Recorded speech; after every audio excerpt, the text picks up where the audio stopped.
আমরা খুবই শঙ্কিত জোয়ারের টাইমটাই যে আমাদের অঞ্চলের 4টে এলাকা খুব আশঙ্কাজনক অবস্থা, ঝুঁকিপূর্ণ ভেড়িবাঁধ। এটা হচ্ছে পূর্ব দুর্গাবাড়ি, দাতিনাখালী, আমাদের মাদিয়া আর পশ্চিম পোড়াঘাটলা। এই 4টি অঞ্চল আমাদের খুব ঝুঁকিপূর্ণ।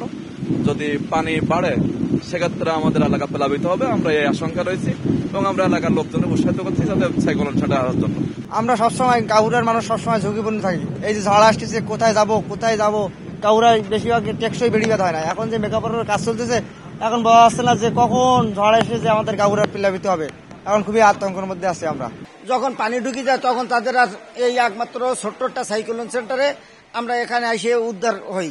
আর কিছু বহুত লোক আমাদের এলাকায় থাকে, তাদের খুব ক্ষয়ক্ষতি হয়, আমাদের ফসলাদি নষ্ট হয়ে যায়, ঘেরবেড়ি মৎস্য ঘেরবেড়ি নষ্ট হয়ে যায়, আমাদের ক্ষতির আর কোনো কুল নেই।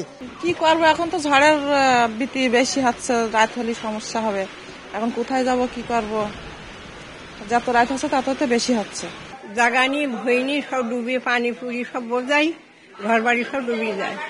আর ঝড় বাতাসে আমরা ওখানে দাঁড়িয়ে মধ্যবিধি, এই কারণে ইতি আসতে